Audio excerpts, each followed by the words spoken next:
Okay, welcome to First Universalist of New Madison. Surprise, it's still winter. So for those of you who made it out, drive carefully. And for those of you at home, hopefully electricity stays on and you're nice and snug. Got all your snacks in for the Super Bowl. Yeah. And we're running behind. It's because Groundhog Day was last Monday or Tuesday. And Monday, and I love that movie. We watch that every Groundhog Day that comes up.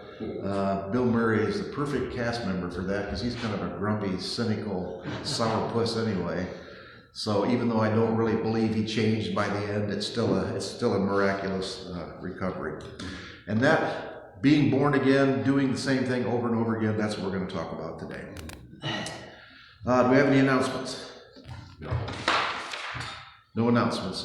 We still have the union service with El Dorado coming up Palm Sunday, but that's far enough in advance we don't have to worry about that. That's in the spring. Yeah, that's in the spring. Which, believe it or not, we are halfway through February and spring is almost here. It's supposed to actually get above freezing next week, so we'll see what happens. And as we talked about last week, this is nothing compared to 78 and 77, so even though it has been a remarkable amount of snow. But people seem to be adapting pretty good. Okay, John 3:3.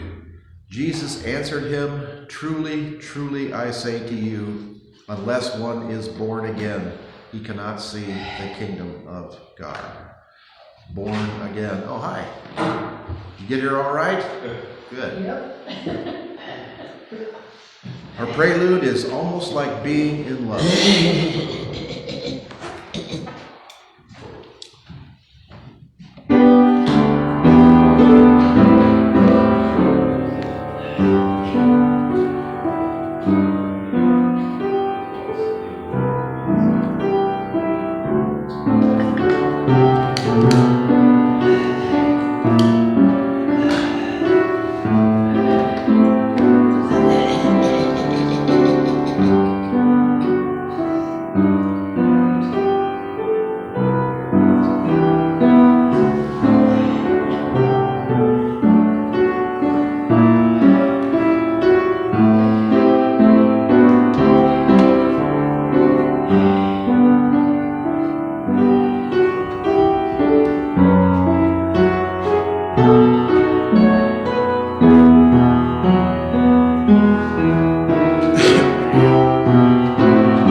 Got lots of scripture today. It kind of fit in, so I'm just throwing it in. Jesus said, "I am the light of the world. Those who follow me will not walk in darkness.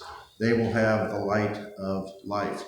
The reason we're reading this scripture is this is Candlemas. Anybody know what Candlemas is? We'll talk about it when we get to the message. Believe it or not, well, it may not. To me, it all fit together. Hopefully it will for you too. Chalice lighting. We arrive here together by Andrew Popla.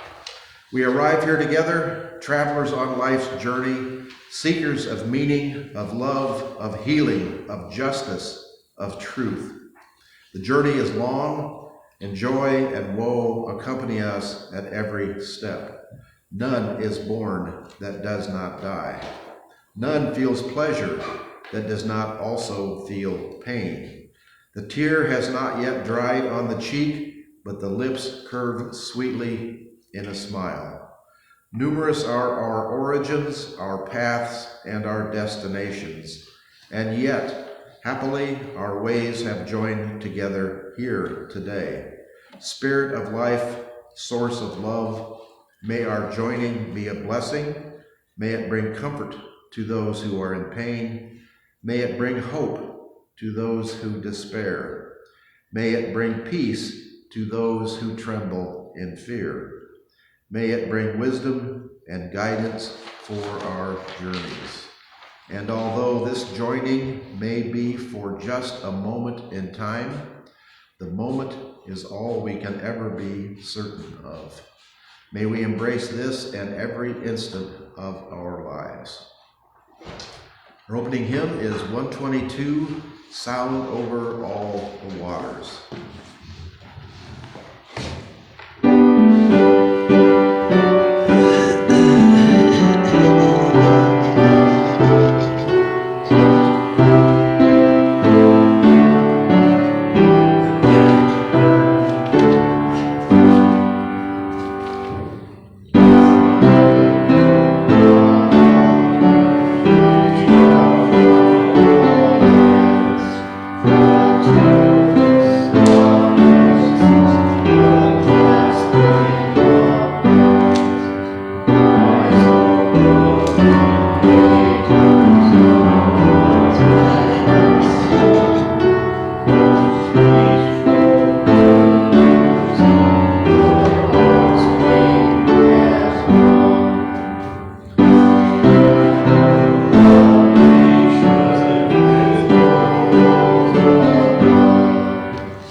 In the back of the hymnal, I forgot to write it down for you, but you can find it, 704.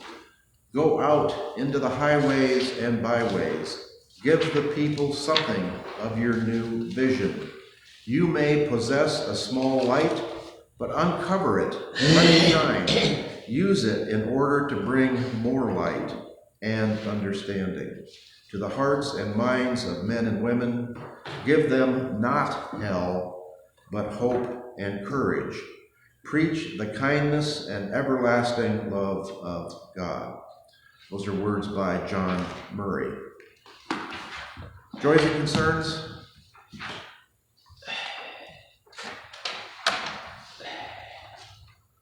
As usual, we'll light a candle for our absent friends and relatives and co-worshipers. Hopefully everybody is doing well. Haven't heard anything. If somebody is out there watching or not watching and wants us to keep them in mind, please send us an email or leave a phone note, a phone message at the church, or call Mike or I, or contact Mike or I. We would love to keep you in touch with the community. That's what we're all about, community. Weather. Lots of accidents, lots of snow, and I've heard people say this is the end of global warming. If you listen to the scientists, they will tell you that this is the exact example of what happens with global warming. Because the Arctic is warming so fast, the jet stream has lost its strength. The jet stream is what circles the Arctic and keeps the cold weather in the Arctic. It has lost its strength, and now the jet stream is swooping, looping down even into the southern United States, which allows more freezing weather to come to the south. So even it seems to be counterintuitive that cold weather means we're out of the global warming. It is all part of the same piece of cloth, just a different patch. All right. Well, let's do better. We still have no change in Ukraine, no change in Israel. I think the number is up to 71,000 Palestinians have been killed. About 20,000 of those are children. They continue to be killed. Israel continues. There was a bombing at a refugee. Mice? Don't see anything.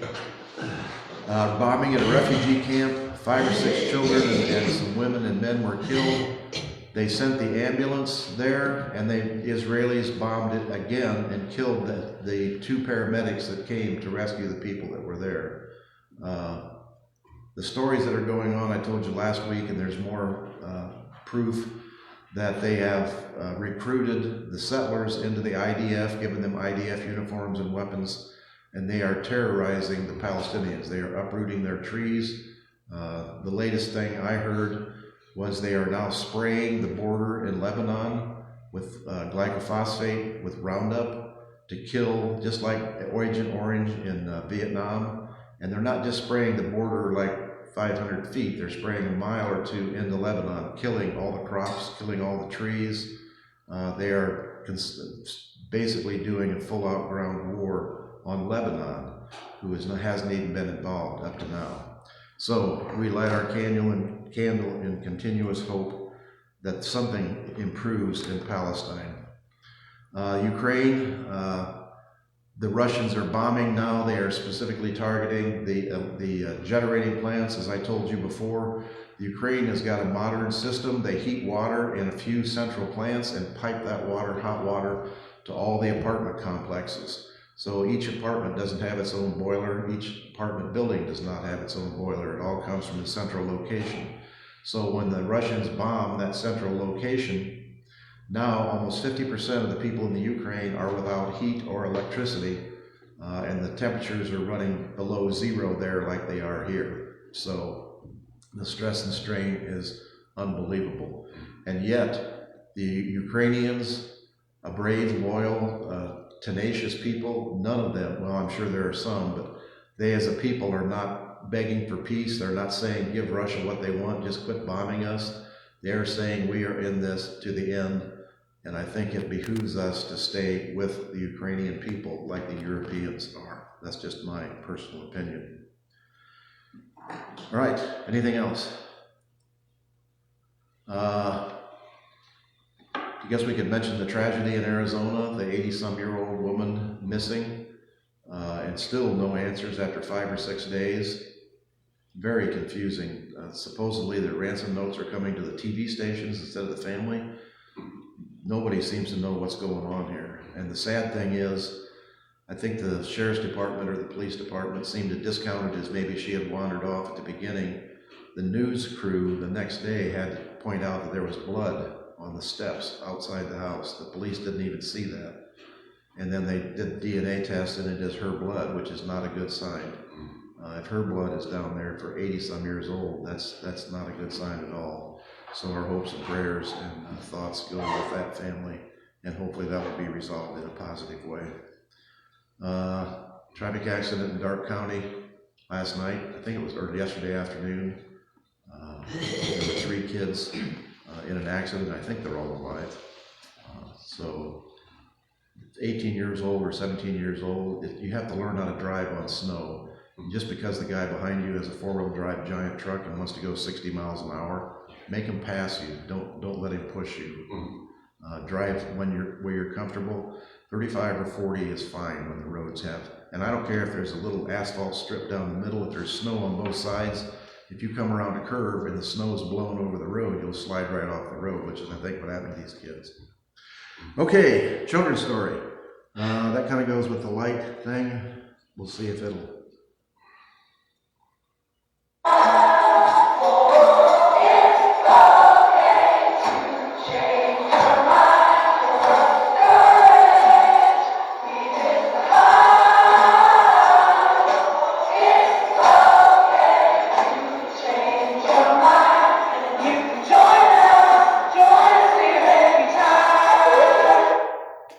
Anybody know where that is?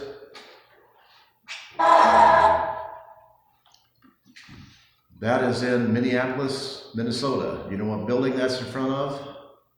That's in front of the Hyatt. You know who's staying at the Hyatt? ICE. The ICE officers. So the new protest is not hate. It's not spitting and throwing things. It is singing, saying, you can join us. It is not too late to become or recover your humanity and be a decent person. That is the new form of protest. I would really like to join in, but I can't sing.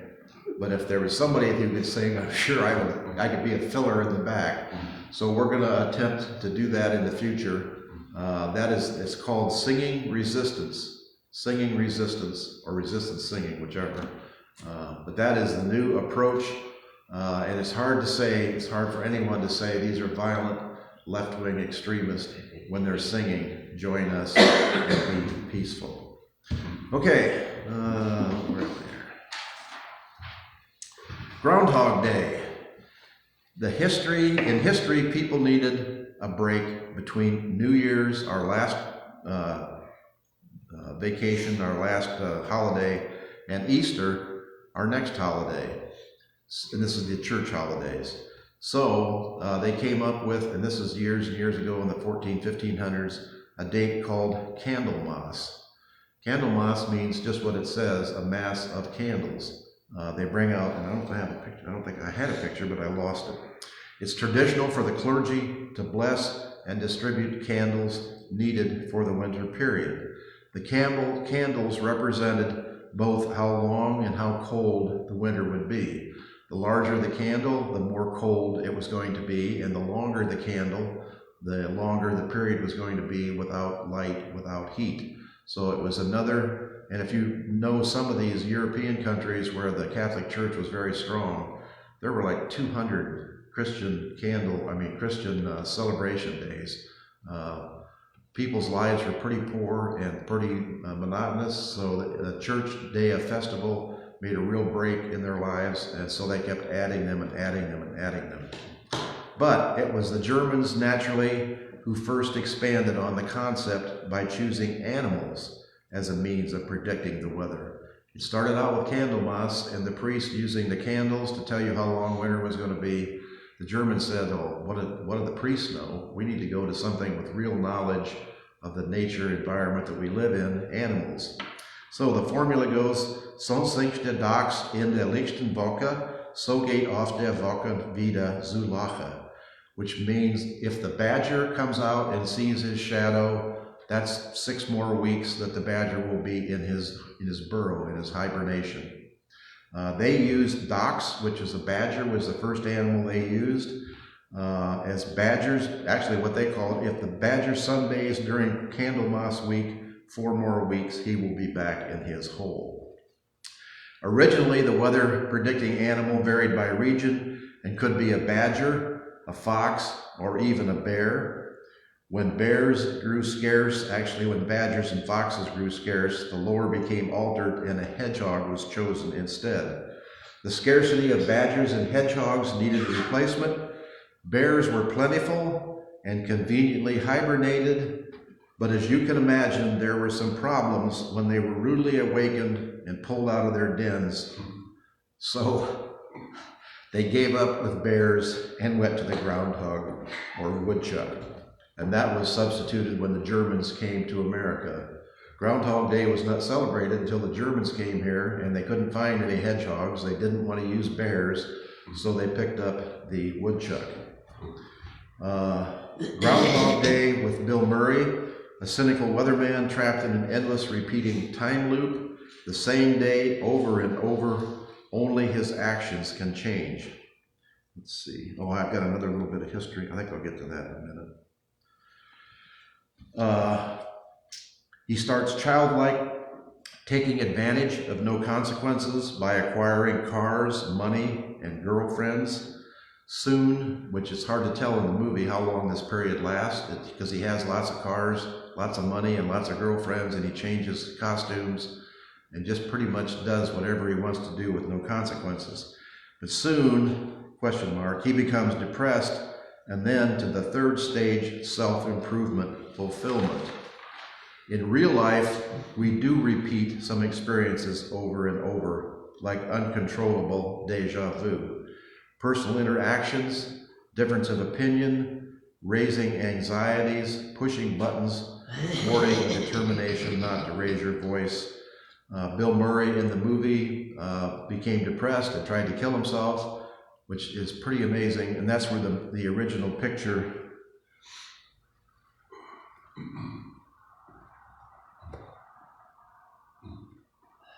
Have all of you seen Groundhog Day? If you haven't seen it, this is Bill Murray holding, he steals the groundhogs when he goes into his depression, because at the time, just every morning when he wakes up at 6 o'clock, it's Groundhog Day again. No matter what happens the day before, where he is, if he's in jail, if he kills himself and goes to the morgue, he wakes up the next morning in his bed in the rental house.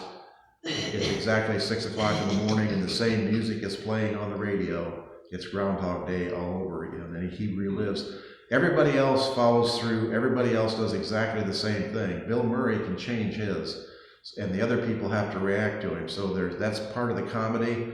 He has a guy that tries to sell him life insurance, and he does that 3 and 4 and 5 times. You don't know exactly how many times. And finally, Bill Murray, when the guy comes up to him and says, you know, my name's whatever, and I want to sell you life insurance, Bill Murray turns around and cold cocks him, completely knocks him to the ground. And there's many instances like that all the way through. If you haven't seen the movie, I suggest rent it or watch it on TV. You can watch it on TV. But the main point of the movie is Bill Murray goes through all this as a cynical person who does not believe in God, does not believe that anything is worthwhile, and eventually changes through the course of the movie. After he gets done trying to kill himself, he goes into self-improvement and becomes a fantastic piano player, which you could give me 20 years and I'd never be a fantastic piano player, but it makes a good movie. He helps people all through the town because he sees what happens through the town every day. The mayor was choking on a piece of meat, would have died. Bill Murray gives him the Heimlich maneuver and saves his life. A young couple who not get married, he gives them a pep talk and gets them so they get married. So at the grand revelation, the whole town knows Bill Murray as the weatherman and thanks him for all the good things that he's done, because in that one day he does all these things that he's lived over. The girl he's been trying to woo all the way through, who looked at him as a creep and a nutball and a cynical person without a decent heart, basically falls in love with him. And finally the transformation occurs. He wakes up and it's not Groundhog Day. So the idea is change can happen. People can improve with the goodness in their heart. So, but repeating, the idea of repeating happens in our own lives. I've talked to you before, and I'm sure some of you may have experienced this. You get into a routine, or you're locked into an action cycle with somebody. If the boss at work, or a husband, or a spouse, or a father, brother, sister, whatever, because the same point comes up and the same argument comes up every time.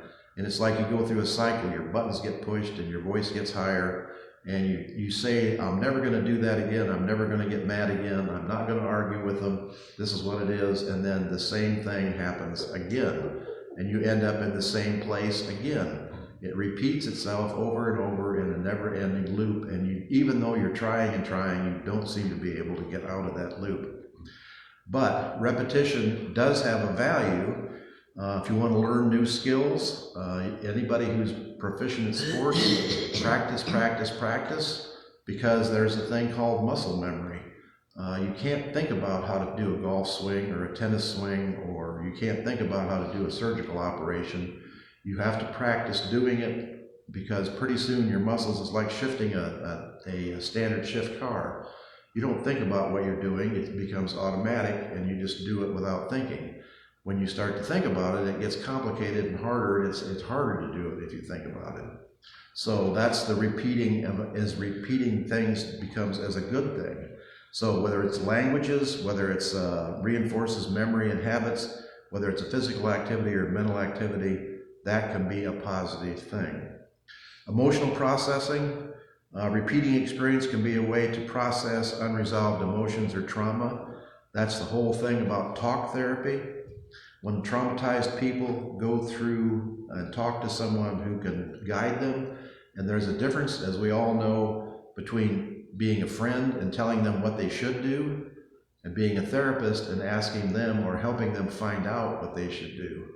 Telling somebody what to do never seems to work. Telling them the answer, the solution, even though it is, once again, one of those things which you do automatically and reflexively, one of those things that's repeated over and over again when somebody has a problem. Particularly we see this with poor people or the mentally ill or the mentally handicapped or physically handicapped. We have the answers. All you have to do is do this. It's not as easy. And then we look down on them because they don't do it. And we say it's easy for us to do it. Why can't you do it? I don't have an answer for that yet. If anybody had an answer for it, we would have the cure for the world.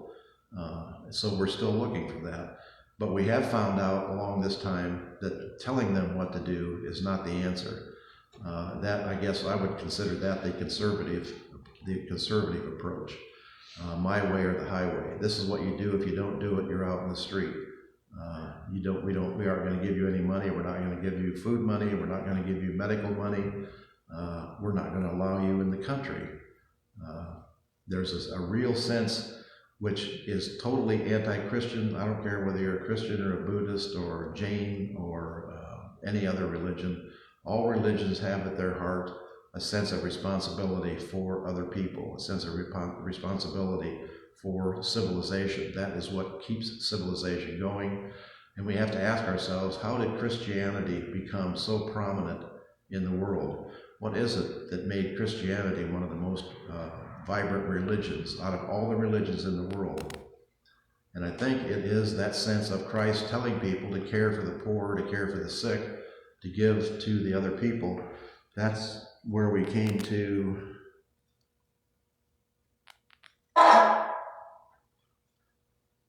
Anybody know what this is? It's like the eye of the needle. The eye of the needle. It is not, well, it might be, but I don't think it is a needle like a sewing needle. This is a gate in some Arabian town, I don't know which one. Somebody probably does, but I didn't research it that much. There's a big gate that wagons and animals and large loads can go through, but if you look at the bottom, there's a small person-sized gate which is meant to be kept closed to prevent an invading army from coming in, so people can only come in one at a time. And it actually has a strange little shape. It's open at the top. You can almost see it's wider at the top and narrow at the bottom, so it almost looks like a needle. It has an eye at the top. That's because your legs are skinny and they don't need much room to get through, but your shoulders or anything you're carrying needs a bigger space.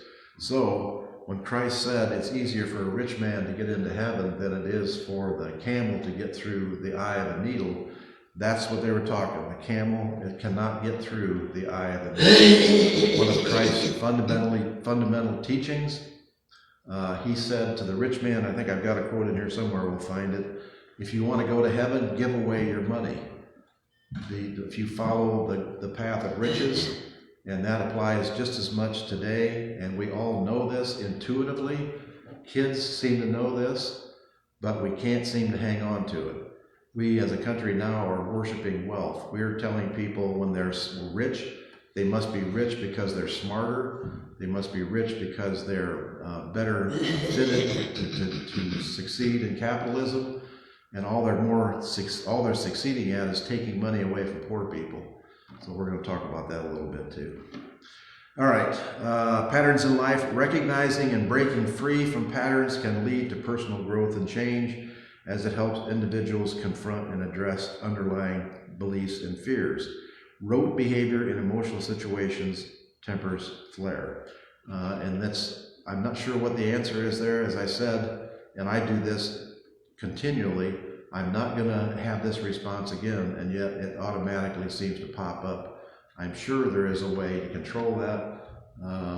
Maybe I need to talk to a therapist and find out my answers. Social and psychological needs. Repetitive storytelling or behaviors may serve emotional needs and social connections. making it a natural response. So repeating stories is how we teach children, or how we teach actually adults. If you take the same story and repeat it over and over again, that is the challenge or the value of the Bible. Those stories have been told and told and told and told, and yet we still tell them because they still have a lesson to impart. They still have knowledge that we need to learn. They still have, and that's the whole point of people who give good sermons. I listen to Tara's sermons every Sunday. She has a talent for putting an emotional hook into a psychological or a philosophical idea. When you read scripture off the page of the Bible, it seems flat and cold and almost meaningless. But if you attach an emotional story to it, something out of your personal life or something that you've seen on TV, that's the talent that good speakers have of bringing something home to you emotionally, making you feel it, making you see it in your own life. That's what makes prominent preachers or prominent speakers. Good politicians are the same way. They know how to take something like taxes and make those taxes fit in your life and make you think that if you vote for them, your life will be better. That is the trick. So, one of the things that happened this week, let me do another one here.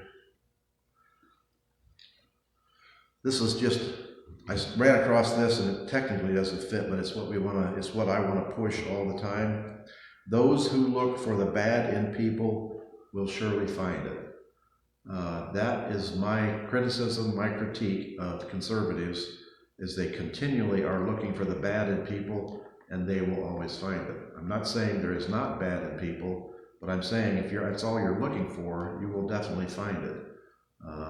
Sometimes it's a little harder to find good in people, but everybody has some little bit of good in there. And that's the plan. The goal is to find that good and fan it, improve it, make it blossom, and tamp down the bad.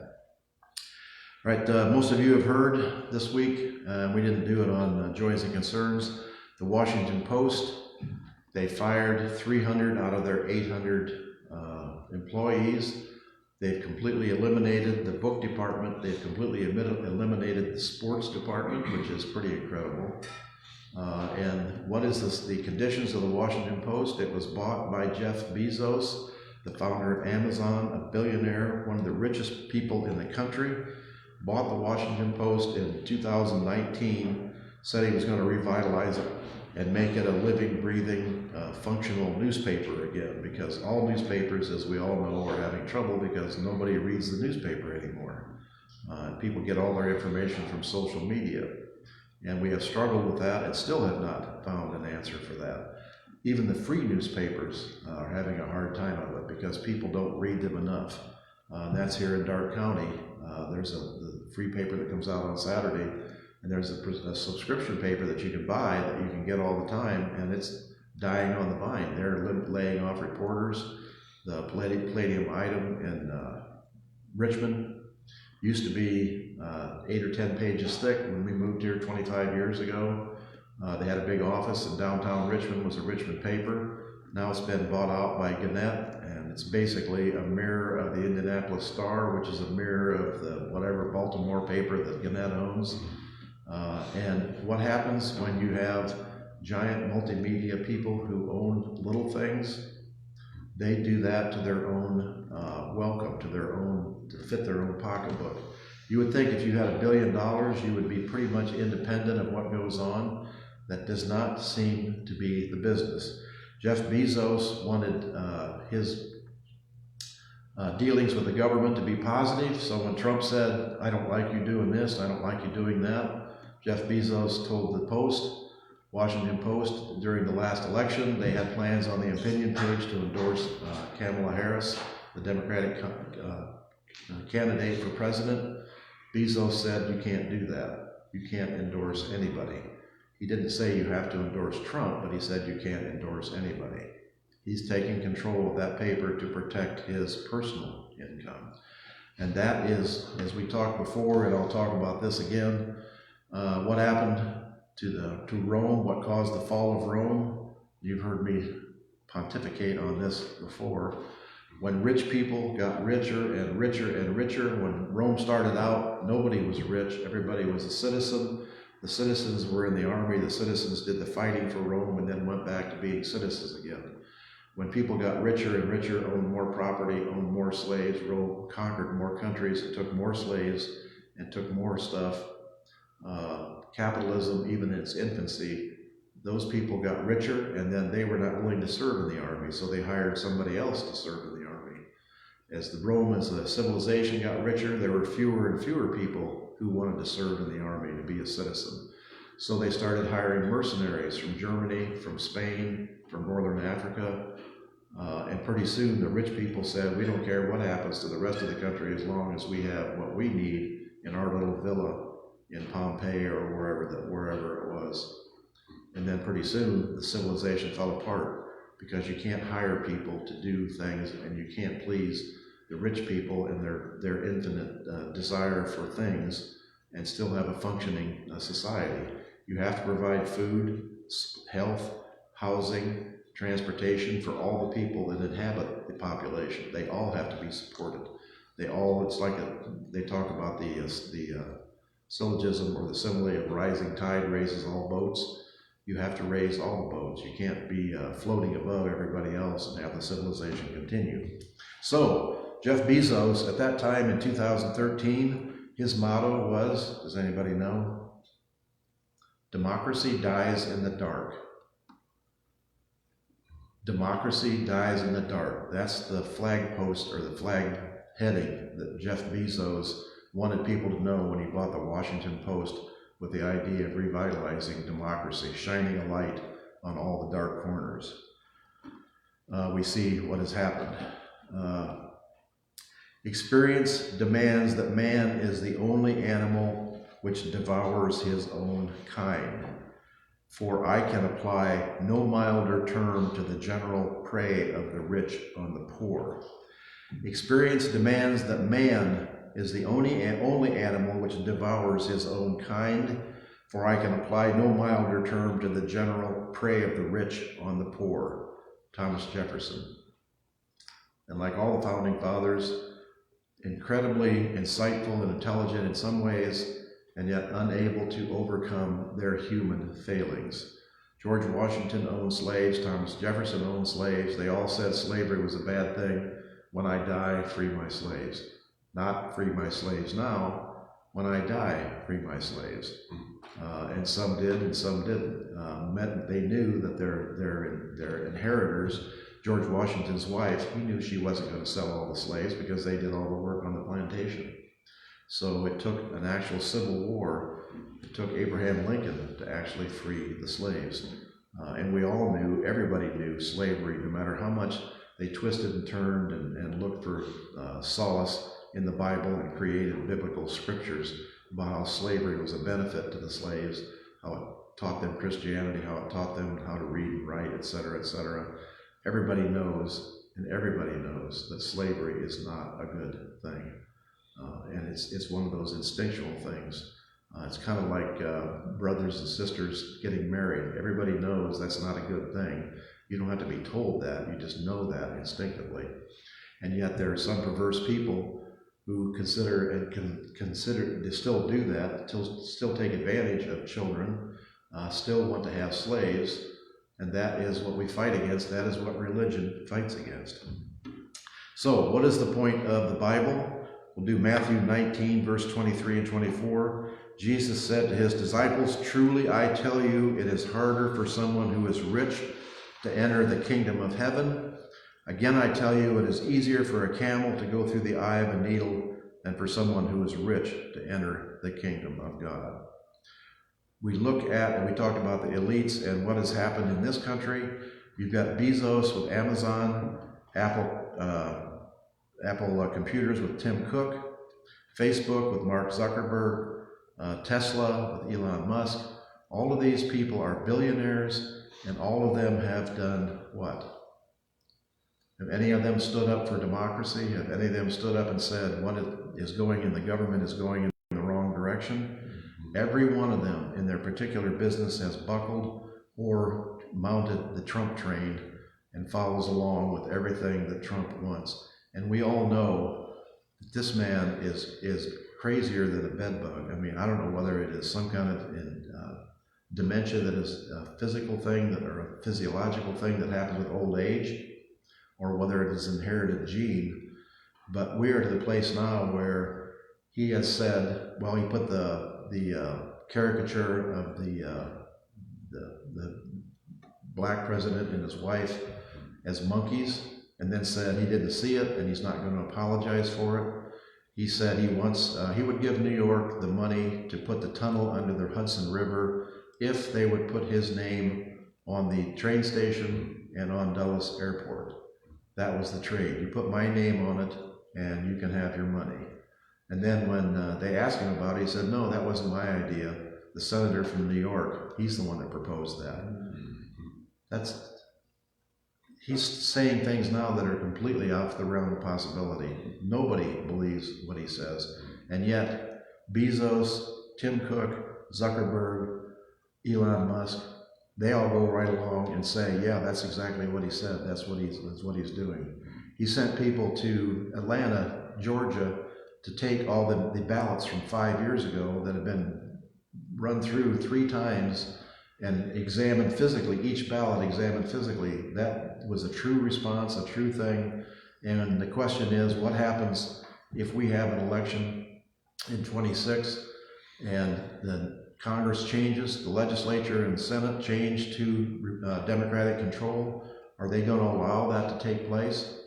He's already told his people that we cannot allow that to happen because they will impeach me. So we are not going to allow that to happen. You've heard about, we're getting way off track here, but you heard about the new Melania documentary that grossed $7 million more than any other documentary in history, and yet everybody who's gone says that there's no seats. The theaters are empty. Somebody's buying all the tickets, and nobody's going to the theater, so it's grossing lots of money, but nobody's there. Another one was the military is getting complaints because in multiple bases in Europe, the commanders of the bases are telling their troops, as part of the troop unity, they do things which are meant to build unity in the troops. They have to do certain activities. They were all told to buy a ticket and go to the Melania documentary. So a large part of the population that observed it were American soldiers who were ordered to do it by their commanders. That's scary in 2 things. Number one, that their commanders have that kind of control over them. Number 2, the scariest thing is that their commanders in the military are following the whims of a crazy, nutty president. That means if the president says, fire on the civilians in the street, even if they're singing, that very well could happen because when you had the October 6th, the first revolution, the first insurrection, most of the people said that was wrong and didn't support it. What happens now if the National Guard comes in and supports it and does and supports those people doing that? We could be in a serious, serious world of hurt. Okay, and part of the elites collapsing, academic universities, instead of standing up and saying this is not right, they all buckle under and say, we're going to do this, we'll give you the information on foreign students, we'll prohibit people from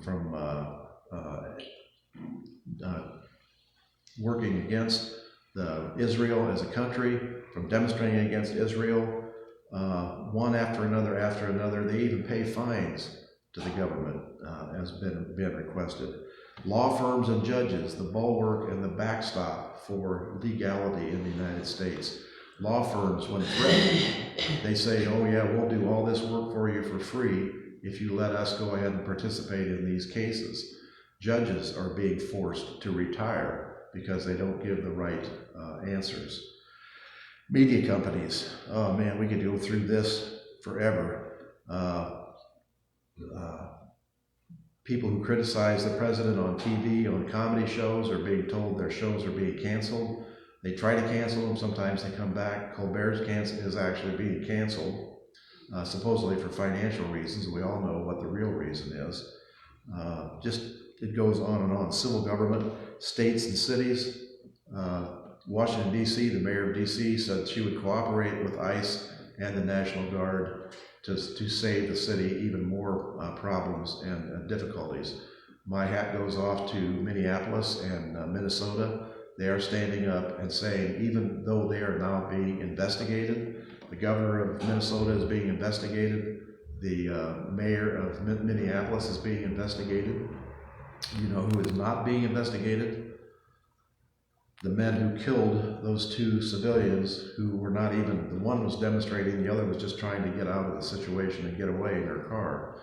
Those two people, or those three people, are not being investigated. And the FBI was told not to investigate. Patel told him not to investigate the person who killed him. And he said instead, investigate the woman who was killed and investigate her wife. Investigate them. The levers of power are now controlled from the White House. It is a pretty scary situation. Okay, now we're going to shift into another plate, and here's another, the Elites talking to the rest of us. Animal populations rise and fall in predictable cycles. When there are lots of rabbits, the fox population grows, but as the foxes eat more rabbits, the rabbit population sinks and shrinks, and that causes the fox numbers to drop because there's not enough food for the foxes. And then the rabbit population starts to grow again because there are fewer foxes. Incredibly, this back and forth pattern mirrors what happens between the wealthy and the working classes in our economy. Think about this, over the last 150 or 200 years. Just like Groundhog Day, the cycle goes on and on. We went through some of this, and we'll go through it again in the future. The rich go through a period where they take control of the government. They buy senators, they buy legislatures, they get laws passed which allows them to have monopolies to take advantage of people. Then there's a big crash.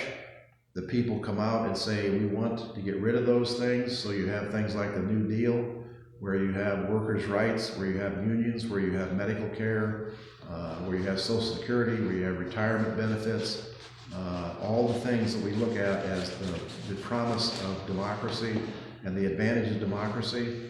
As the rich become more prominent, as the cycle goes on, they take more and more control, and the people at the bottom, the workers, they lose more and more control.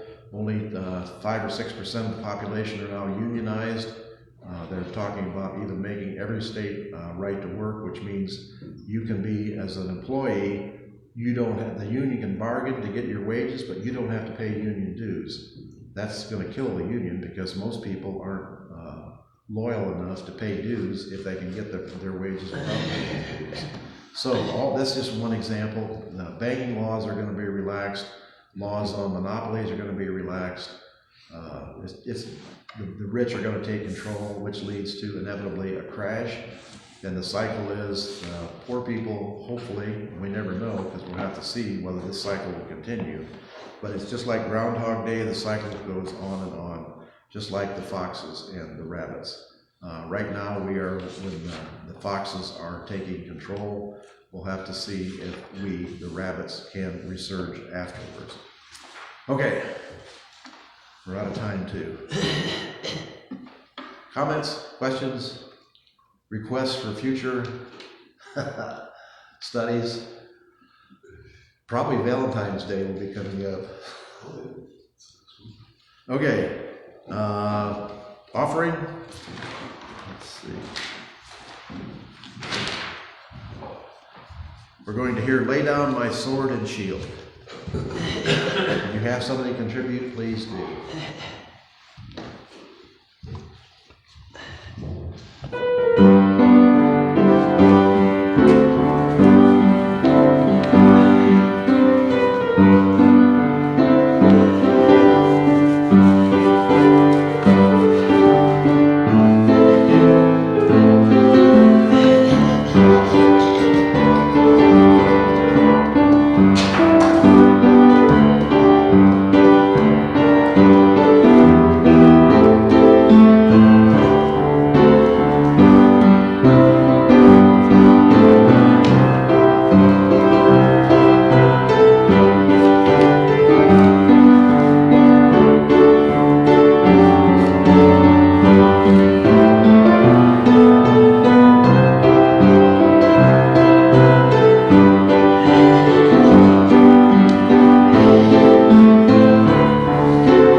tailings of a gospel tune.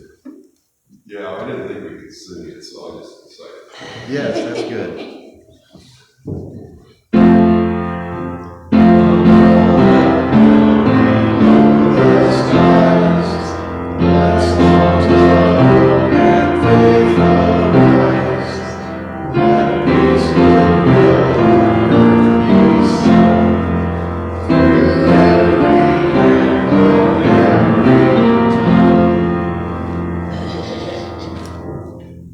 Okay, our closing hymn is 123, Spirit of Life.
Okay, extinguishing the chalice, let us begin again in love by Lois and Lear. Having let go, set our intentions, named our curiosity, committed our energies, and given ourselves over to lives of balance, purpose, and meaning, let us begin again in love. Postlude, I'll never smile again.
It says I'll never smile again, but we never stopped, and we won't stop. So, yeah, it's a nice tune, but we're not following the message there. We're going the opposite direction. As usual, we'll leave our candle lit for those people who are not able to be with us, for those people who we don't even know, who are struggling against the forces of darkness. That's why we keep our candle lit for them. And it's a horse with lights. That is from 2 years ago. They canceled the horse parade this year because of the virus that's traveling around with horses. So hopefully it'll be back next year. But I had it on an actual video, but I didn't get the video part put on. But that horse parade it's in November, and it's always a lot of fun to go to. Horses decorated with lights from one end to the other.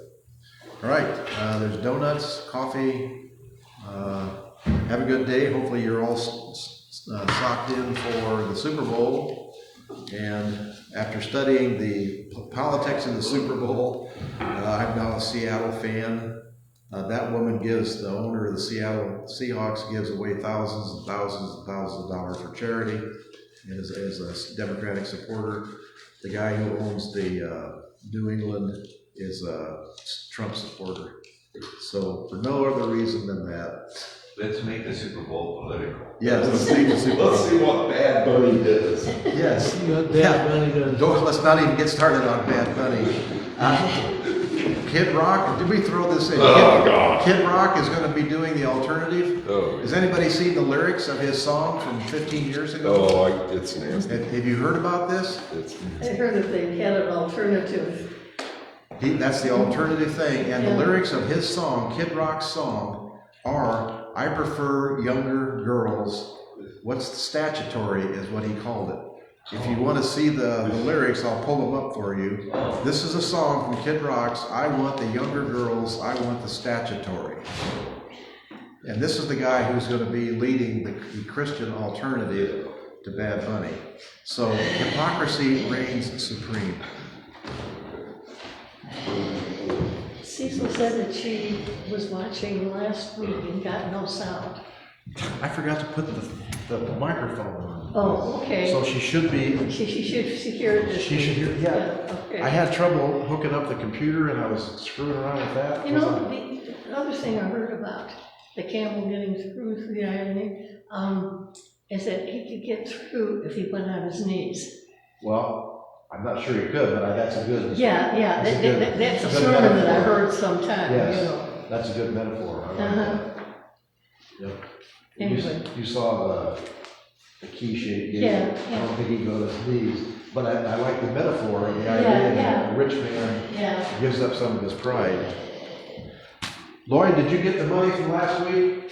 Oh, no, I mean, it's in the bit.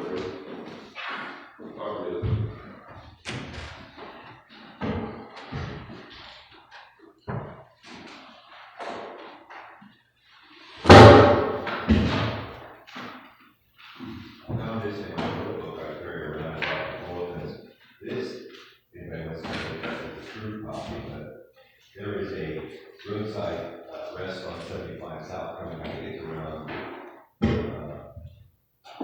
Picklip, Local Highway there. Anyway, the state of Ohio has invited the Art Museum to actually set up, or actually not invited, they're putting a major display in the local attractions. The bar stuff shows it, and it's a big to do. I mean, they're putting money in it. Anyway, here's a group copy. Everybody wants to take a look at it. It's almost final, not quite yet. It's got a couple, but really putting money into it. I mean,